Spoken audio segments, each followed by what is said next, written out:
ये कंधा पे यहाँ हाथ धरो, दाहिना हाथ। हाँ, चलो चलो उधर से निकल के इधर से आओ।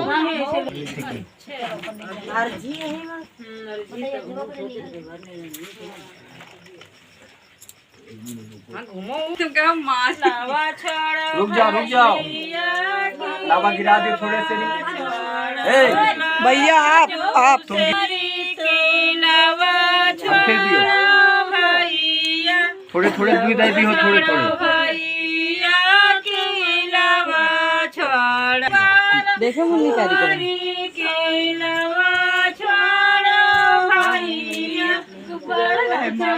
अरे लग रहा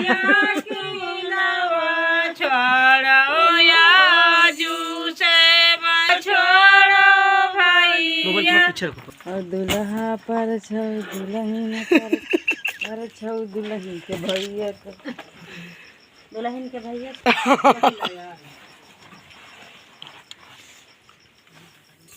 मुस्कुराहट देखो, यह क्या दाएं पहले वाली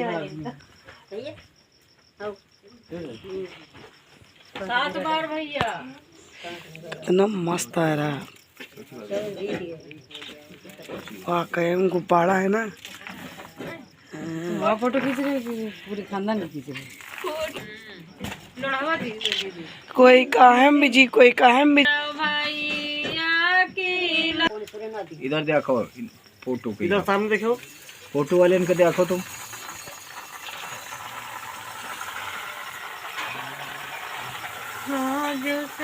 ये रुपया पे पूंजी वाले उठा के निकाल के निकल गए। लावा में लड़का भौरी हो गई।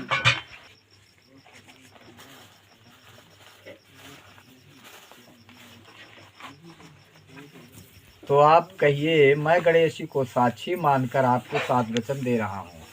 पंडित जी, ये मौरी तो बांध का प्रबंध सब रखना मेरे हाथ। तुम्हारे घर में जो जितने सदस्य हैं उनके भोजन की व्यवस्था आप हमारे सुपुर्द करें तो मैं आपकी अर्धांगिनी बनूंगी, आपके बांग में आवेंगी। पहले की औरतें यह कहती रहा है कि घर के जितने सदस्य सबका भोजन हमरे हाथ का बना हुआ, मान लो उसकी जिम्मेदारी हमका दी जाए, अधिकार दी जाए।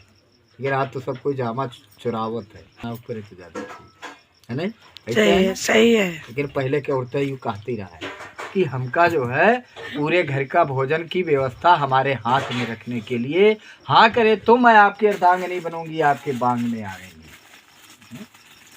ये पहला वाक्य। दूसरे वचन में इनका कहना है कि हे स्वामी, सुख दुख में साचारी बनकर लेना मेरी राय। सुख हो या दुख हो, दोनों में आप मेरी सलाह के अनुसार यदि कार्य करने के लिए तैयार हैं तो मैं आपकी अर्धांगिनी बनूंगी, आपके बांग में आवेंगी। स्वीकार है।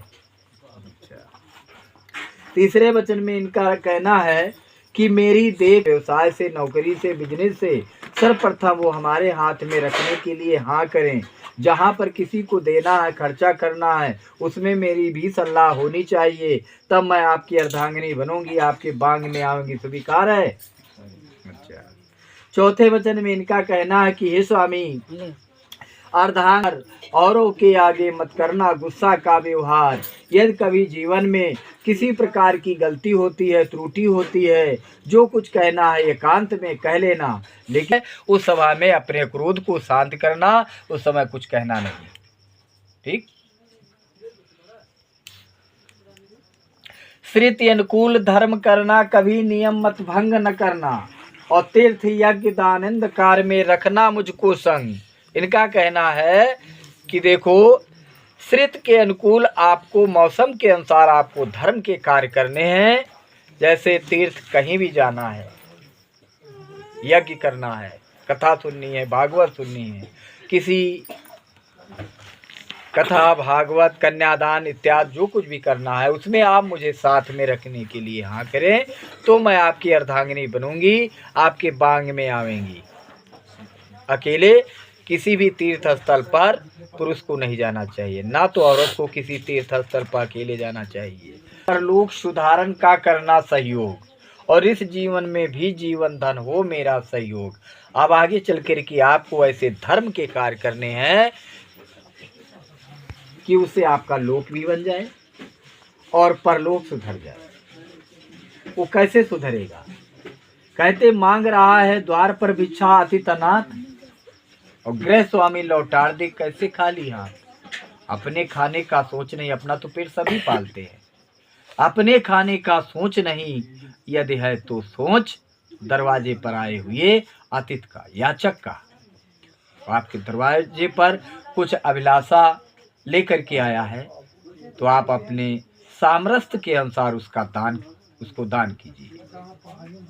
चाहे साधु हो या ब्राह्मण हो, दरवाजे पर आया है,